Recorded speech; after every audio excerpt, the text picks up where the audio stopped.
අලුත් වීඩියෝ එකකින් ඔයාලව හම්බෙන්න ආවා. ඉතින් අද අපි සාකච්ඡා කරන්න බලාපොරොත්තු වෙන්නේ 2025 වර්ෂයේ 4 ශ්‍රේණිය ඉගෙන ලබන දූ දරුවන්ට 2026 වර්ෂයේදී 5 ශ්‍රේණියට පිවිසෙන පුංචි දූ දරුවෝ වෙනුවෙන් සිසු සර්විය සබරගම් පළාත් අනාවරණ පරීක්ෂණයක් නිමාඩුවට කලින් පැවැත්වුවා. ඉතින් අන්නේ ප්‍රශ්න පත්‍රයේ දෙවෙනි ප්‍රශ්න පත්‍රය ඔයාලත් එක්ක සාකච්ඡා කරන්න තමයි මම මේ වීඩියෝ එක අරගෙන ආවේ. ඉතින් ප්‍රශ්න පත්‍රය ලැබුණ නැති දරුවෙක් ඉන්නවා නම් 071 222 035 කියන WhatsApp අංකයට පණිවිඩයක් වෙලා මේ ප්‍රශ්න පත්‍රය ලබා ගන්න පුළුවන්. ඉතින් ප්‍රශ්න පත්‍රය සාකච්ඡා කරන්න යන කලින් මගේ channel එක තාම subscribe කරලා නැත්නම් දැන්ම subscribe කරන්න ඊට හැබැයි තියෙන bell icon එකත් click කරලා තියාගන්න. එහෙනම් පුතේ අපි ප්‍රශ්න පත්‍රය සාකච්ඡා කරන්න යමු. පහත ඡේදයේ කියව අසා ඇති ප්‍රශ්න වලට පිළිතුරු සපයන්න ඡේදයක් දීලා තියෙනවා. අපි බලමු ඡේදය කියවලා. කුකුලන්ගේ හඬ ඇසෙත්ම අවදි වන ගොවියෝ තම එදිනෙදා වැඩ කටයුතු වල නිරත වෙති. උදෑසනින්ම අවදි වන තවත් ගොවියෝ පිරිසක් උදැල්ල කර තබාගෙන කුඹුරට යති. ඒ සමගම කිරි විකුණන වෙළෙන්දෙක් එළකිරි බෝතල් බයිසිකලයේ පිටුපස තබාගෙන බයිසිකලයේ පැදගෙන ගෙයින් ගෙට යයි. සියඹලාගම ගමේ බොහෝ දෙනෙක් උදෑසනින්ම එළකිරි බීමට පුරුදු වී සිටිති. ඡේදයෙන් අහන පළවෙනි ප්‍රශ්න තමයි පුතේ ඡේදයේ විස්තර වන ගමේ නම කුමක්ද කියලා අහන්නේ. එතකොට ගමේ නම තිබ්බ ඡේදයේ අවසානට වගේ සියඹලාගම කියලා නේද? එහෙනම් ඡේදයේ ගම වෙන්න ඕන සියඹලාගම. දෙවැනි ප්‍රශ්නේ අහන්නේ ගොවියෝ අවදිවන්නේ කුමන සතුන්ගේ හඬින්ද කියලා අහනවා. එතකොට ඡේදේ පටන් ගන්නකොටම තිබ්බා කුකුලන්ගේ හඬ කියලා. එතකොට කුකුලන්ගේ හඬින් නැත්නම් කුකුලන්ගේ කියලා තිබ්බත් අපිට හරි දෙන්න පුළුවන්. තුන්වෙනි ප්‍රශ්නේ අහන උදෑසනින්ම අවදි වන තවත් ගොවියෝ පිරිසක් කුමක් කරන්නේද කියලා අහනවා. එතකොට ඒක තිබ්බා දෙවැනි රූලේ උදෑසනින්ම අවදි වන තවත් ගොවියෝ පිරිසක් උදැල්ල කර තබාගෙන කුඹුරට යති. එහෙනම් මෙන්න මේ විදිහට උත්තරේ ලියන්න පුළුවන්. උදැල්ල කර තබාගෙන කුඹුරට යෑම නැත්නම් උදැල්ල කර තබාගෙන කුඹුරට යති කියලා ලියන්න පුළුවන්. උත්තරේ විදිහට. ඊළඟ හතරවෙනි ප්‍රශ්නේ අහන්නේ එළකිරි විකුණන්නේ කවුද කියලා අහනවා. එතකොට තුන්වෙනි පේලියේ තිබ්බා ඒ සමගම කිරි විකුණන වෙළෙන්දෙක් එළකිරි බෝතල් බයිසිකලයේ පිටුපස තබාගෙන කියලා. එහෙනම් එළකිරි විකුණන්නේ එහෙනම් කිරි විකුණන වෙළෙන්දෙක්. ඊළඟ පස්වෙනි ප්‍රශ්නේ එම ගමේ බොහෝ දෙනෙක් පුරුදු වී සිටින්නේ කුමකටද කියලා අහනවා. එතකොට අවසාන කොටසේ තිබ්බා සියඹලා ගමේ බොහෝ දෙනෙක් උදෑසනින්ම එළකිරි බීමට පුරුදු වී සිටිති. නම් පුරුදු වෙලා හිටියේ උදෑසනින්ම එළකිරි බීමට. ඊළඟ ගොවියෝ ඉරි ඇඳි අක්ෂරයේ පිල්ලම් ලියන්න කියනවා. එතකොට යෝ අකුරේ තියෙන පිල්ලම් ටික ලියන්න තියෙන්නේ. එතකොට පුතේ තියෙනවා පිල්ලම් විදිහට මෙන්න මේක ටික කොම්බුව කොමාවක් ඇලපිල්ල සහිත හල් කිරීම කියලා ලියන්නත් පුළුවන්. නැත්නම් කොම්බුව කොමාවක් ඇලපිල්ල සහිත හල් කිරීමේ ලකුණ කියලා ලියන්නත් පුළුවන්. හරිද? නිවැරදිම ක්‍රමය වෙන්නේ මේ විදිහට. මේ උත්තර දෙකෙන් කෝක හරි ලියන්න පුළුවන්. හරිද? සමහර කට්ටිය කොම්බුව දාන්න නැතුව ලියනවා. හරිද? සමහර කට්ටිය සහ දානවා. ඒවා නිවැරදිම ක්‍රමය නෙමෙයි, හරිම ක්‍රමය වෙන්නේ මේ දෙකෙන් එකක්. හරි. අපි දැන් යන් දෙවෙනි ප්‍රශ්නෙට. දෙවෙනි ප්‍රශ්නේ තියෙන පහත් සඳහන් එක් වගන්තියට ගැලපෙන නිවැරදි ආඛ්‍යාත පදේ වරහන් තුලින් තෝරා යටින් ඉරක් අඳින්න තියෙන්නේ. එතකොට ඉරක් අඳින්න තමයි තියෙන්නේ. එහෙනම් බලමු පළවෙනි එක ගොවියෝ කඩිසර වැඩ. එතකොට ගොවියෝ කියන්නේ බහුවචන උක්ත පදයක්. එතකොට බහුවචනයි නම් වර්තමාන කාලේදී තී අකුරෙන් ඉවර වෙන්න ඕනේ. එහෙනම් උත්තරේ එන්න ඕනේ කරති. ඊළඟ දෙවෙනි එක මම කෑමට පෙර අත් හිස් තැන. එතකොට මම આવොත් මී අකුරෙන් ඉවර වෙන්න ඕනේ. එහෙනම් උත්තරේ වෙන්න ඕනේ සෝදමි. ඊළඟට පුතේ තුන්වෙනි එක තද වර්ෂාවෙන් පාලම කඩා. එතකොට පාලමනේ කඩාගෙන වැටෙන්නේ. එතකොට පාලම කියන්නේ අප්‍රාණවාචී. අප්‍රාණවාචී එකක් අතීතයට යනකොට ඒ શબ્දයෙන් ඉවර වෙන්න ඕනේ. එහෙනම් උත්තරේ වෙන්න ඕනේ වැටුනේය. ඊළඟට සීතා මිහිරි ලෙස ගී ගායන. එතකොට සීතා කියන්නේ ප්‍රාණවාචී ස්ත්‍රීලිංග ඒකවචන උක්ත පදයක්. එතකොට අපි ඒක අතීතයට යනකොට ආය શબ્දයෙන් ඉවර කරන්න ඕනේ. එහෙනම් උත්තරේ එන්න ඕනේ කලාය. ඊළඟට අපි ලස්සන්ට අකුරු. අපි කියන එක උක්ත වුණොත් අපි ඉවර කරන්න ඕනේ මූ අකුරේ. එහෙනම් අපි උත්තරේ ලියන්න ඕනේ ලියමු කියලා. තුන්වෙනි ප්‍රශ්න පහත් සඳහන් වාක්‍ය බහුවචනයට හරවා ලියන්න. එතකොට මම ගීත ගායනා කරමි. එතකොට අපි මේක බහුවචන කරනකොට මම බහුවචන කරන්න ඕනේ අපි කියලා. එතකොට අපි આવොත් මු අකුරෙන් ඉවර කරනවා. එහෙනම් අපි ගීත ගායනා කරමු කියලා අපි නැවතීමේ තිතක් තියලා වාක්‍ය අවසන් කරන්න පුරුදු වෙන්න ඕනේ. හතරෙන් ප්‍රශ්නේ පහත් සඳහන් එක් ප්‍රශ්නයේ නිවැරදි අක්ෂර වින්‍යාස සහිත වචනේ තෝරා යටින් ඉරක් ගන්න කියලා දෙනවා. එතකොට ගැහැණු ළමයා කියලා හරියටම ලියන්නේ මෙන්න මේ දෙවෙනි ක්‍රමයට. ගොඩක් කට්ටිය වරද්දනවා පළවෙනි ක්‍රමය තමයි උත්තරයට ගන්නෙ. ඒක වැරදි. දෙවෙනි එකේ ලේඛිකාව කියලා ලියන්නේ මෙන්න මේ පළවෙනියට තියෙන ක්‍රමයට. කයන්න මහ ප්‍රාණ වෙන්න ඕන පළවෙනි කයන්න. ඊළඟට පිළිවෙල ලියන්නේ පළවෙනියට තියෙන ක්‍රමයේ ලයනු දෙකම මූර්ධජ වෙන්න ඕනේ. ඊළඟට පස්වෙනි ප්‍රශ්නේ දී ඇති වචන ගලපා අර්ථවත් වැකියක් ලියන්න කියනවා. ඊට මේකේ ඉස්සල්ලාම ගන්න වෙන්නේ නියර කියන වචනේ. එතකොට නියර අරගෙන අපිට ලියන්න පුළුවන් මෙන්න මේ නියර දිගේ ඇති පැලෑටි වල මල් පිපී තිබේ. නියර දිගේ ඇති පැලෑටි වල මල් පිපී තිබේ. 6 වෙනි ප්‍රශ්නයට යන් 6 පළවෙනි එක තියෙන පහත් දක්වන ප්‍රස්තාව පිළිවෙල සම්පූර්ණ කරන්න. ආණ්ඩි හත් දෙනාගේ හිස් තැනක් වගේ. එතකොට එන්න ඕනේ කැඳ හැලිය කියලා එන්න ඕනේ. කැඳ කියද්දී අනිවාර්යෙන් දයන්න සංඥක වෙන්න ඕනේ. හැලිය කියද්දී ලයන්න මූර්ධජ වෙන්න ඕනේ. ඊළඟට දෙවෙනි ප්‍රශ්නේ තියෙන පහත් ප්‍රස්තාව පිළිවෙලේ අදහස ලියන්න. ඉදිකටුවයි නූලයි වගේ. එතකොට මේකේ අදහස තමයි සෑම විටම Taman සමග තවත් අයෙක් එකට සිටීම. එතකොට මේක ගොඩක් කට්ටිය Taman සමග තවත් අයෙක් එකට සිටීම කියලා ලියනවා. ඒක වැරදි පුතේ. අනිවාර්යෙන් සෑම විටම කියන එක එන්න ඕනේ. ඊළඟට 7 වෙනි ප්‍රශ්නේ පහත් සඳහන් ඉංග්‍රීසියේ අදහස ලියන්න. ඉහි මලක් විකුණා කියන්නේ කොයි වගේ වෙලාවටද? දැඩි සතුටකටපත් වීම. නැත්නම් පත් වීමයි. ඊළඟ 8 වෙනි ප්‍රශ්නේ පහත ඉරියන්දි පදයේ සමානාර්ථ පදේ ලියන්න.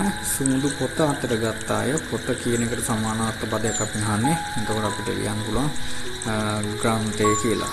නැත්නම් තව කෙනෙක්ට ඕන පුස්තකය කියලා ලියන්න පුළුවන්. වැරද්දක් නැහැ. ඊළඟට 9 වෙනි ප්‍රශ්නේ සුදුසු යුගල පදේ ලියන්න. සෙල්ලම් නම් ඉස්සරහට එන්න ඕනේ. යුගල පදේ සම්පූර්ණ වෙන්න කෙලි කියලා. කෙලි කියද්දි ලයන්න මූර්ධජ වෙන්න ඕනේ. දැන් 10 වෙනි ප්‍රශ්න පුතේ සුදුසු විරුද්ධාර්ථ පදේ ලියන්න කියනවා.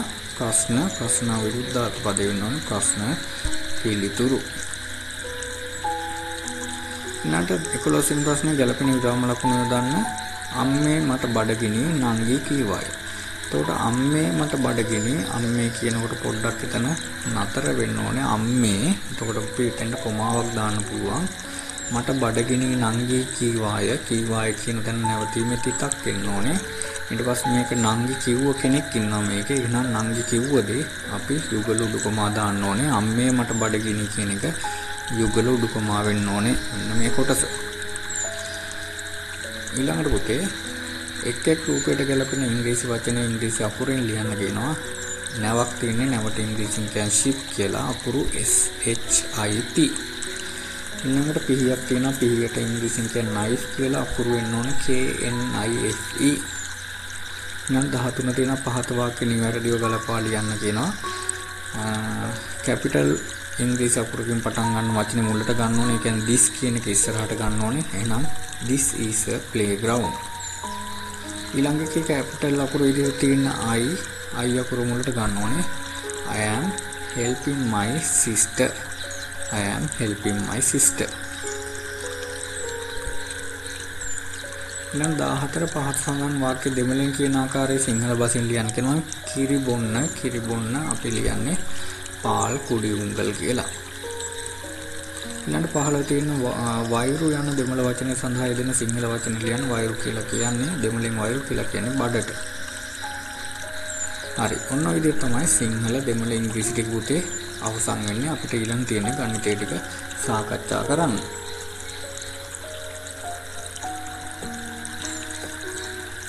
දාසයෙන් ප්‍රශ්න නිවැරදි පිළිතුරු තිර මත ලියන්න. 9245 කොටුව තුල ඇති සංඛ්‍යාවේ සංඛ්‍යා නාමය ලියන්න කියනවා. සංඛ්‍යා නාමයක් කියන්නේ අකුරෙන් ලියන්න කියලා කියන්නේ. එතකොට අපි ලියන්න ඕනේ 9245 කියලා. එතකොට වචන මේ විදිහට මෑත් වෙන්න ඕනේ. 40 කියද්දි ලයන්න අනිවාර්යෙන් මූර්ධජ වෙන්න ඕනේ. 9000 කියද්දි 9000 කියලා ලියන්නේ නැහැ. වයන්න වෙනකොට මයන්න ලියන්නේ නැහැ. හරිද? මොන විදිහට ලියලා තියෙනවා. ඊළඟ පහත් සමාන සංඛ්‍යාව ස්ථානීය අගය අනුව හිදුවා ලියන්න කියනවා. එතකොට 7205 තියෙන්නේ. එතකොට ස්ථානය අපි ගන්නකොට ඉස්සෙල්ලාම අපි දහස ස්ථානය බලන්නේ. දහස ස්ථානයේ තියෙනවා 7ක්. එතකොට 10 7ක් 7000යි. මුල්ම හිස්තැනට 7000 දානවා. දෙවෙනියට තියෙන 100 ස්ථානයේ. එතකොට 100 දෙකක් තියෙනවා. එතකොට 200යි. ඊළඟ 10 ස්ථානයේ තියෙන පුතේ බිඳුව. එහෙනම් 10 තියෙන බිඳුව. එහෙනම් අපි දාන්නේ බිඳුව. අපි මෙතෙන්ට පුරුදු වෙලා ඉන්නේ එක බිඳුවක් දාන්නේ. බිඳු දෙකක් දාන්න අවශ්‍යතාවයක් නැහැ. ඊළඟට එක ස්ථානයේ තියෙන 5. එතකොට 1 5 5යි. 17 වෙනි ප්‍රශ්නේ හිස්තැන් පුරවන තියෙන සංඛ්‍යාව දීලා තියෙන පුතේ 6748. ඒකේ ඉලක්කම දීලා තියෙනවා 7. ඒක තියෙන්නේ 100 ස්ථානේ නේද? ඉලක්කමින් දැක්වෙන අගය කීයද කියලා අහනවා. ඉලක්කමින් දැක්වෙන අගය කියලා කියන්නේ උතන නිරූපිත අගය අහන්නේ. එතකොට අපි එතෙන් ස්ථානීය අගය ලියලා හරියන්නේ නැහැ. ඊළඟ ස්ථානය අහන්නේ ඉලක්කම් පිටි ස්ථානය මොකක්ද කියලා. ස්ථානය 100 ස්ථානය වෙන්න ඕනේ. එහෙනම් පළවෙනි ස්ථානට එන්න ඕනේ 107ක් 100 ස්ථානයේ තියෙන. එහෙනම් 107ක් 700යි. ඊළඟ ඉලක්කම් පිටි ස්ථානය කියන එකට අපි ලියන්න ඕන 100 ස්ථානය කියලා. 18 වෙනි ප්‍රශ්නේ බහත සංඛ්‍යා ආරෝහණ පටිපාටික ලියන්න කියනවා. ආරෝහණ පටිපාටි කියන පුතේ කුඩා සංඛ්‍යාවෙන් ඉඳලා විශාල සංඛ්‍යාවට. ඒතකොට මෙතන කුඩාම සංඛ්‍යාව විදිහට ගන්න වෙන්නේ අපිට 7250. ඊළඟට 7625. ඊළඟට 7652. දැන් 19 වෙනි ප්‍රශ්නේ කර්මාන්තශාලාවක දින 3කදී නිපදවන ලද යෝගට් ප්‍රමාණයන් පිළිවෙලින් 3175යි 2684ක් සහ 1875ක් වේ. දින 3ේදී නිපදවා ඇති මුළු යෝගට් ප්‍රමාණය කොපමණද? මුළු කියන වචනයවත් අපි අනිවාර්යෙන් එකතු කරන්න ඕනේ. එහෙනම් අපි මේ ටික එකතු කරමු. එකතු කරපුවම අපිට උත්තරේ එනවා 7734.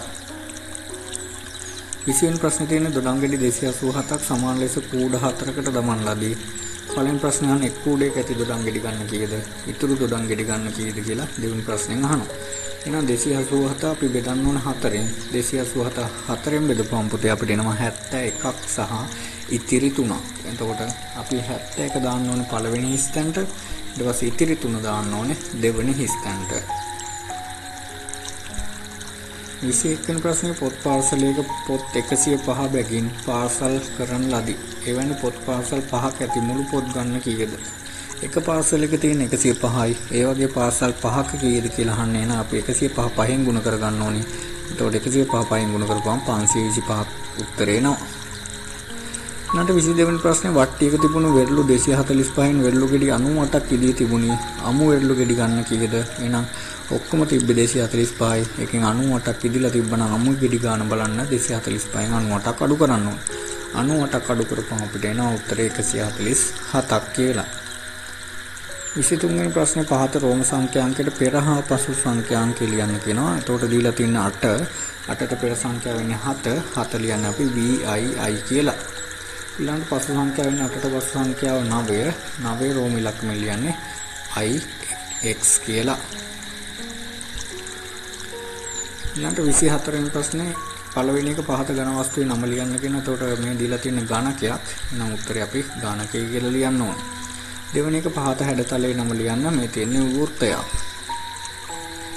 ඊළඟ මෙම රූපේ සම්මිතික අක්ෂ දෙකක් පමණක් අඳින්න කියලා කියනවා. ඒ දෙකක් ඇඳාම ඇති පුතේ ඊට වඩා ඇඳුත් වලට ලකුණු අහිමි වෙනවා. එහෙනම් මෙන්න මේ සිරස් අතරයි මෙන්න මේ තිරස් අතර ඇඳලා ඔයාලට ලකුණු හම්බ වෙනවා. ඊළඟට 25 ප්‍රශ්නේ එක තියෙනවා පහත බිල්පත සම්පූර්ණ කරන්න. එතකොට පළවෙනි එකේ පරිප්පු කිලෝ එකක මිල කීයද කියලා අහලා තියෙනවා. කඩේ අරන් තියෙන්නේ ග්‍රෑම් 250. ග්‍රෑම් 250ක් 60යි කියලා දීලා තියෙනවා. දැන් අපි හොයන්න ඕනේ කිලෝ එකක් කීයද කියලා. එතකොට කිලෝ එකට 250 ඒවා 4ක් තියෙනවනේ පුතේ. එහෙනම් අපි 60 ඒවා 4ක් බැලුවා නම් අපිට කිලෝ එකක් බලා ගන්න පුළුවන්. එහෙනම් 60 ගුණ කරනවා 4ෙන් අපිට එනවා 240යි කියලා. එහෙනම් අපි පළවෙනි ස්ථානට දානවා 240.2යි. ඊළඟට අල කිලෝ එකක් 300යි. අපි ගන්න ග්‍රෑම් 500ක්. එහෙනම් කිලෝ එකේ භාගන පුතේ. එහෙනම් අපි 300 දෙකට බෙදන්න ඕනේ. 300 දෙකට බෙදපුවම 150යි. එහෙනම් දෙවෙනි ස්ථානට දානවා අපි 150.2. ඊළඟට කඩල කිලෝ එකක් දීලා තියෙනවා 175යි කියලා. අපි කිලෝ දෙකක බලන්න ඕනේ. ඒ වගේ දෙගුණයක්. එහෙනම් 175 දෙකක් බලන්න ඕනේ. 175 දෙකෙන් ගුණ කරපුවම අපිට එනවා 350. එහෙනම් අපි ඊළඟ ස්ථානට 350 කියලා දානවා. දැන් අපෙන් අහන්නේ මුළු එකතුව කීයද කියලා. එහෙනම් මේ ටික එකතු කරන්න ඕනේ. 7 පැත්ත එකතු කරපුවාම 2යි. ඊට පස්සේ අපි රුපියල් පැත්ත එකතු කරපුවාම පිටිනවා 560. ඔන්න ඔය විදිහට බිල්පත් සම්පූර්ණ කරන්න ලකුණු ඔක්කොම ටික ගන්න පුළුවන්.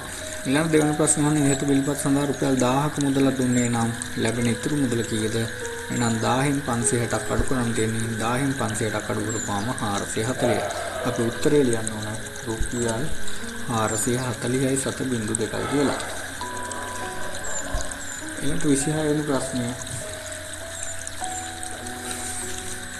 ඉහත රූපේ භාගයක් අඳුරු කර දක්වන්න කියනවා. එතකොට ඔක්කොම කොටු තියෙනවා 8ක්. එතකොට ඒකෙන් භාගයක් පාට කරන්න 8ේ භාගය වෙන්නේ 4යි. එතකොට 8ේ භාගය 4ක් කියන්නේ අපි මේකෙන් 4ක් පාට කරා නම් හරි. එහෙනම් කොටු 4ක් කැමති කොටු 4ක් පාට කරන්න පුළුවන්. මෙන්න මේ විදිහට මම පාට කරනවා. ඔයාලට කැමති කොටු 4ක් පාට කරන්න පුළුවන්. ඊළඟ දෙවෙනි ප්‍රශ්නේ. අඹගෙඩි 28න් 4න් එකක් ඉදී තිබුණේ ඉදුණු අඹගෙඩි ගන්න කීයද කියලා අහනවා. එහෙනම් 28 4න් බෙදපුවාම අපිට ලැබෙනවා ඉදුණු අඹගෙඩි ගන්න. එතකොට 28 4න් බෙදපුවාම අපිට එන්නේ පුතේ 7යි කියලා. එතකොට උත්තරේ 7යි. 27 වෙනි ප්‍රශ්නේ. පාරේ සිට නිවසට මීටර් 12ක දුරක් තිබුණේ. පාරේ සිට ජලය ලබා ගැනීම සඳහා මීටර් 2 සෙන්ටිමීටර් 45ක් සහ මීටර් 5 සෙන්ටිමීටර් 80ක නල දෙකක් සම්බන්ධ කර ඇත. පළවෙනි ප්‍රශ්නේ අහන්නේ එම නල දෙකේ මුළු දිග කොපමණද කියලා අහනවා. එහෙනම් මීටර් 2 සෙන්ටිමීටර් 45යි මීටර් 5 සෙන්ටිමීටර් 81යි දෙකම එකතු කරන්න ඕනේ. මම මේ සෙන්ටිමීටර් වලට හරව ගන්නවා. ඒතකොට පළවෙනි එක මීටර් 2 සෙන්ටිමීටර් 45 කියන එක 245 කරගන්නවා. මීටර් 5 සෙන්ටිමීටර් 80 කියන එක 580 කරගන්නවා. එතකොට මේ දෙකම එකතු කරපුවාම අපිට ලැබෙනවා 825. ඉතින් අපිට උත්තරේ ලියන්න පුළුවන් පුතේ 825 cm කියලා ලියන්න පුළුවන්. නැත්නම් මීටර් හා සෙන්ටිමීටර් වලට හරවපුවාම මීටර් 8යි සෙන්ටිමීටර් 25 කියලා ලියන්නත් පුළුවන්. ඔය දෙකෙන් කොක් ලිව්වත් උත්තරේ හරි. දෙවෙනි ප්‍රශ්නේ අහන්නේ පාරේ සිට නිවසට ජලය ලබා ගැනීමට තව කොපමණ දිගකින් නලයක් අවශ්‍යද? එතකොට සම්පූර්ණ දිග මීටර් 12යි. ඒක නිසා මීටර් 12ක් කියන්නේ සෙන්ටිමීටර් වලට හැරුවොත් 1200යි. ඉතින් ඒ 1200 අර 825 අඩු කරන්න ඕනේ. 1200 825 අඩු කරපුවාම අපිට ලැබෙනවා 375. ඒ ලැබෙන සෙන්ටිමීටර් වලින් කැමති කෙනෙක්ට 375 සෙන්ටිමීටර් කියලා ලියන්න පුළුවන්. නැත්නම් මීටර් 3 සෙන්ටිමීටර් 75 කියලා ලියන්න පුළුවන්. ඊළඟ 28 වෙනි ප්‍රශ්න උත්තේ සිසුන් කණ්ඩායමක් වඩාත්ම කැමති රස කැවිලි පිළිබඳ තොරතුරු පහත ප්‍රස්තාවයේ දැක්වේ. පළවෙනි ප්‍රශ්නේ කියන අලුවා කැමරට කැමති සිසුන් ගන්න 6කි. ඒ ප්‍රස්තාරය අඳුරු කර දක්වන්න. එහෙනම් අලුවා කොටස අපි 6ක් පාට කරා නම් හරි පුතේ. මෙන්න මේ විදිහට 6ක් පාට කරා නම් ඔයාට ලකුණු ලැබෙනවා. ඊළඟට දෙවෙනි ප්‍රශ්නේ ප්‍රස්තාරයට අනුව රස කැවිලි කැමරට කැමති මුළු සිසුන් ගන්න කීයද? එහෙනම් පුතේ අපි මේකේ තියෙන ඔක්කොම ටික එකතු කරා නම් හරි 6 4 7 3 6 කියන මේ ඔක්කොම ටික අපි එකතු කරනවා. එකතු කරපුවාම 26ක් ලැබෙනවා. ඔන්න ඔය විදිහට ගණන් කොටසක් ඉවර වෙනවා. අපිට අවසාන කොටස තියෙන පරිසරය ටිකේ අපි උත්තර ටික සාකච්ඡා කරගෙන යනවා. 29 වෙනි ප්‍රශ්නේ තියෙන පුතේ වැල්වල සෑදෙන මල් වලට උදාහරණ වන්නේ. මම හරි උත්තරේ විතරක් ඔයාලට කියාගෙන යන්න. හරි උත්තර වෙන්නේ සමන් පිච්ච කටරළු. උත්තරේ අංක 1. ඊළඟට 30 වෙනි ප්‍රශ්නේ කෘමි සත්ත්ව කාණ්ඩයට අයත් වන්නේ. කෘමි සත්ත්ව කාණ්ඩයට අයත් වෙන්නේ දිමියා බත් කූර. උත්තරේ 1. කොළ කැඳ සකස් කර ගැනීමට යොදා ගන්නා දේ පමණක් අඩංගු පිළිතුර වන්නේ. කොළ කැඳ හදන්න ගන්නවා හීන් බෝවිටියා වැල් පෙනල හාතාවාරි. උත්තරේ විදිහට අපිට ගන්නේ අංක 3. ඊළඟට පහත රූපයේ මලක කොටසක් දක්වා ඇත. ඒ මගින් දක්වා ඇත්තේ කුමක්ද? ඒ මගින් දක්වා තියෙන්නේ රේණු. ඊළඟට 33 ගලා යන ජලය මගින් කැරකෙවිය හැකි ජල රෝධය සෑදිය නොහැකි. එහෙනම් හදන්න ඕනේ නැති එක අහන්නේ කප්පියක් හා ලණු කැබලි මගින් හදන්න බෑ. නම් උත්තරේ 2. මුහුදු වෙරළක් නොමැති පළාත් දෙකකී 34 වෙනි ප්‍රශ්නේ මුහුදු වෙරළක් නොමැති පළාත් දෙක වෙන්නේ මධ්‍යම හා උතුරු මැද පළාත. උත්තරේ 2. 35 වෙනි ප්‍රශ්නේ පුතේ ඔලින්ද කෙලිය ක්‍රීඩාව සිදු කරනු ලබන්නේ. උත්තරේ අංක 2 සිදුරු කිහිපයකින් යුත් ලී පුවරුවක් මත. 36 වෙනි ප්‍රශ්නේ ඩෙන්ගු රෝගය බෝ වන්නේ. උත්තරේ අංක 2 රෝගවාහක මදුරුවෙකු මගින්. ඊළඟට 37 ජාතික කොඩියේ රතු පැහැති පසුබිමින් නිරූපණය වන්නේ. අංක 1 උත්තරේ ජාතික අභිමානය. 38 ළමාලියෝ මල්ගව සහ වරලපිට යන ජන කවිය අයත් වන්නේ උත්තරේ අංක 2 කුළු කවියකට. ඊළඟට 39 මනිස්ලෑල්ල බුරුමය නගුල උපකරණ යොදා ගන්න ලබන කර්මාන්තයේ පිළිවෙලින් මනිස්ලෑල්ල ගන්න පුතේ පෙදරේරු කර්මාන්තයට නගුල ගන්න බුරුමය ගන්න වඩු කර්මාන්තයට නගුල ගන්න කුසි කර්මාන්තයට උත්තරේ එහෙනම් අංක 2. 40 කැලිකසල දි รา පත් කිරීමට උදව් වන සතකේ දි รา පත් කරන්නේ වේයා. එතකොට කවුරු හරි එක්කෙනෙකුට කපුටටත් ගහලා ඇති කපුට දි รา පත් කරන්න කැලිකසල කණ එක විතරයි වෙන්නේ. පරිසරය පිරිසුදු කරන සතෙක් තමයි කපුටා වෙන්නේ. 41 ශ්‍රී ලංකාවේ නැගෙනහිර පළාතින් සහ දකුණු පළාතින් මුහුදට වැටෙන ගංගා දෙක පිළිවෙලින් අහනවා. නැගෙනහිරින් වැටෙන්නේ මහවැලි ගඟ, දකුණු පළාතින් වැටෙන්නේ නිල්වලා ගඟ. උත්තරය අංක 2. 42 අඬුව සහිත බඳුන පානයක් පිළිගැනීමේදී බඳුනේ අඬුව ලබන්නාගේ දකුණු පසින් පිහිටිය යුතුය. එනම් උත්තරය වෙන්න ඕනේ අංක 3. 43 වර්ණ කරන ලද ජලයකට කූඩොල් පැලයක් දමා දින කිහිපයකින් නිරීක්ෂණය කළ විට දැකිය හැකි දෙයකි. මොකද්ද බලා ගන්න පුළුවන් ඉන්නේ පුතේ. අපිට උත්තරේ ඉදිරිය ගන්න අංක 2 පැලේ කඳ වර්ණවත් වීතිවීම. 44 ගෙවත්තේ කුඩා සතුන් නිරීක්ෂණයේ සුදුසු උපකරණ වෙන්නේ චූටි සතුන් බලන්න අපිට ගෙවත්තේදී පාවිච්චි කරන්න වෙන්නේ අත්කාචේ. උත්තරය අංක 2. 45 දණ්ඩ චුම්බක දෙක විකර්ෂණය වන අවස්ථාව තෝරන්න. විකර්ෂණය වෙන්නේ සමාන පැති මේකේ තියෙන්නේ. උත්තරේ පළවෙනි අංක 1. සමාන පැති ලං කරාම විකර්ෂණය වෙනවා. ඊළඟට 46 දිරණ හා නොදිරණ අපද්‍රව්‍ය දෙකක් පිළිවෙලින් අඩංගු පිළිතුරන්නේ. පළවෙනියට දිරණ එකක් වෙන්නේ පොල්ලෙලි, නොදිරණ එකක් වෙන්නේ යෝගට් කප් වෙනවා. උත්තරය අංක 3. 47 සතුන්ගෙන් ශාකවලට සිදුවන යහපතකි. සතුන්ගෙන් ශාකවලට සිදුවන යහපත වෙන්නේ බීජවල විසිරී යාම මගින් ශාකවල බෝවීම සිදුවීම. එනම් උත්තරේ අංක 3. 48 ශ්‍රී ලංකාවේ ජාතික පුෂ්පය, ජාතික වෘක්ෂය, ජාතික පක්ෂය සහ ජාතික ක්‍රීඩා පිළිවෙලින් ඇති පිළිතුර. උත්තර ජාතික පුෂ්පය වෙන්නේ මානෙල්. එහෙනම් එතනින්ම අපිට පුතේ උත්තරේ හොයාගන්න පුළුවන්. උත්තරේ අංක 2 විදිහට. ඊළඟ 49 පළමු ශ්‍රේණියේ සිට විශ්වවිද්‍යාලයට නිදහස් අධ්‍යාපනය නොමිලේ ලබා දීම සඳහා කටයුතු කළ වීරවරයෙකි. උත්තරේ වෙන්නේ CWW කන්නංගර මැතිතුමා. උත්තරේ අංක 2. 50 කාල නියමයක් නොමැතිව මල් පිපෙන ශාක වර්ග දෙකකි. උත්තරේ අංක 1 වෙන්න ඕනේ පොල් සහ කෙසෙල්. 51 ශාකවල බීජ ව්‍යාප්තිය සඳහා උදව් වන සතකේ ශාකවල බීජ ව්‍යාප්තියට උදව් වෙන්නේ වවුලා. 52 එදිනෙදා ජීවිතයේදී කප්පිය යොදා ගන්න අවස්ථාවක් නොවන්නේ ලෝරිය ඇතුළට බැරලයක් පටවා ගැනීමට. මේකට ආනත්තලයක් තමයි පාවිච්චි කරන්නේ. 53 ජල වාෂ්පයෙන් තම්බා ගන්නා දෙයක් නොවේ. ජල වාෂ්පයෙන් තම්බා ගන්න නැත්නම් පුතේ කේක්. උත්තරය අංක 3. බීම වර්ගවල අධික සීනි මට්ටම ප්‍රමාණයක් අඩංගු බව දැක්වෙන සංකේතයේ වර්ණය වෙන්නේ රතු පාට. උත්තරය අංක 2. ගෙවතු වගාවේදී යොදා ගන්නු ලබන මෙම උපකරණය වන්නේ මේකට අපි කියන්නේ රේඛය කියලා. උත්තරය අංක 2. 56 වෙනි ප්‍රශ්නේ රජයෙන් අපිට නොමිලේ ලබා දෙන සේවාවකි. අපිට සේවා දෙකක් ලබා දෙනවා සෞඛ්‍ය සහ අධ්‍යාපනය. එහෙනම් ඒකෙන් එක උත්තරයක් තියෙනවා මෙතන අධ්‍යාපනය. 57 මෙම රූපික ප්‍රකාශනයේ දක්න ලැබෙන ස්ථානයක් වන්නේ මේක දැක ගන්න පුළුවන් ඉන්නේ පොදු බස් රථය තුල. උත්තරය අංක 1. 58 වැඩ පාසු කර ගැනීම සඳහා භාවිත කරන පහත උපකරණ වන්නේ මේකට අපි කියන්නේ පුතේ අඬු මිටිය කියලා. උත්තරය අංක 1. හරි.